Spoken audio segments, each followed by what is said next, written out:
Actor Rajini அவரோட school memories வந்து share பண்ணியிருக்காரு. அன்றைக்கி அவர் நடித்த கேரக்டருக்கு கிடைச்ச ரெகக்னைசேஷன் தான் இன்றைக்கி நான் ஆக்டராக காரணம் அப்படின்ட்டு எமோஷனலாக வந்து பேசியிருக்காரு. அவர் என்னெல்லாம் வந்து ஷேர் பண்ணியிருக்காரு அப்படின்றத நம்ம டீட்டெயிலாக பார்ப்போம். நோவல்டி சேனலுக்கு சப்ஸ்கிரைப் பண்ணாதவங்க சப்ஸ்கிரைப் பண்ணி சப்போர்ட் பண்ணுங்க. ரஜினி படித்த ஆச்சாரியா பாதசாலை தான் இப்போ ஸ்கூலோட 90th anniversary வந்து செலிப்ரேட் பண்ணுறாங்க. இந்த ஸ்கூலில் படித்த மெமரிஸை வந்து வீடியோ மூலமாக வந்து ஷேர் பண்ணியிருக்காரு. ரஜினி வந்து கன்னடா லாங்குவேஜில் தான் பேசி வீடியோ வந்து ரிலீஸ் பண்ணியிருக்காரு. ஸ்கூல் டேஸில் பார்த்தீங்கன்னா பெஸ்ட் ஸ்டூடெண்ட்டாக அதே மாதிரி கிளாஸ் லீடராக வந்து இருந்திருக்கேன் அப்படின்னு சொல்லியிருக்காரு. கவர்மெண்ட் மிடில் ஸ்கூலில் 98% மார்க் எடுத்தது பார்த்து இவரோட elder brother ABS English medium school and காலேஜில் வந்து என்னை சேர்த்து விட்டுட்டாரு. கம்ப்ளீட்லி கன்னடா ஸ்கூலில் வந்து படித்ததுக்கப்புறம் இங்கிலீஷ் மீடியமில் படிக்கிறதுக்கு வந்து ரொம்ப ரொம்ப கஷ்டமாக இருந்துச்சு.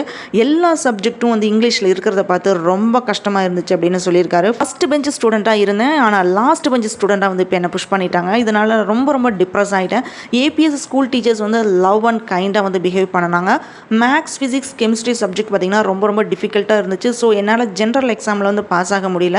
அதனால் என்ன பண்ணாங்கன்னா கெமிஸ்ட்ரி டீச்சர் எனக்காக ஒரு ஸ்பெஷல் கிளாஸ் அரேஞ்ச் பண்ணியிருந்தாங்க அவங்க வீட்டில். வேறு ஸ்டூடெண்ட்ஸ் வந்து சார்ஜ் பண்ணுவாங்க, பட் எனக்கு வந்து ஃப்ரீயாக தான் வந்து சொல்லி கொடுத்தாங்க. அதனால் நான் பப்ளிக் எக்ஸாமில் வந்து பாஸ் ஆகிட்டேன் அப்படின்னு அவரோட ஸ்கூல் டேஸ் மெமரிஸ் வந்து ஷேர் பண்ணியிருக்காரு. இன்டர் ஸ்கூல் காம்படிஷனில் பார்ட்டிசிபேட் பண்ணியிருக்கேன். 10 to 15 ஸ்டூடெண்ட்ஸ் வந்து பார்ட்டிசிபேட் பண்ணுவாங்க. ஸோ எனக்கு ஸ்டோரி சொல்கிறதுல வந்து ரொம்ப இன்ட்ரெஸ்ட். ஸோ இதை பார்த்த டீச்சர்ஸ் வந்து என்ன பண்ணாங்கன்னா என்னை ஒரு ட்ராமாவில் வந்து நடிக்க வச்சாங்க. அந்த ட்ராமாவில் சண்டாலர் ரோலில் வந்து நடித்தேன். அதில் எங்கள் டீம் வந்து வின் பண்ணனதோட பெஸ்ட் ஆக்டர் அவார்டு வந்து கொடுத்துருந்தாங்க. அன்னைக்கு எனக்கு கிடைச்ச ரெகக்னைசேஷன் தான் இன்னைக்கு நான் ஆக்டராக இருக்க காரணம் அப்படின்ட்டு ரஜினி அவரோட பியூட்டிஃபுல் ஸ்கூல் டேஸ் மெமரிஸ் வந்து ஷேர் பண்ணியிருக்காரு. செம்மையாக இருக்குல்ல அவரோட மெமரிஸ். இந்த மாதிரி நம்மளோட லைஃப்லேயும் வந்து ஸ்கூல் டேஸ் மெமரிஸ் வந்து பியூட்டிஃபுல்லாக வந்து இருக்கும். உங்களோட பதிவுகளை வந்து கமெண்ட் பண்ணுங்கள். இந்த வீடியோ பிடிச்சிருந்தனா லைக் பண்ணுங்கள், ஷேர் பண்ணுங்கள், சப்ஸ்கிரைப் பண்ணி சப்போர்ட் பண்ணுங்கள்.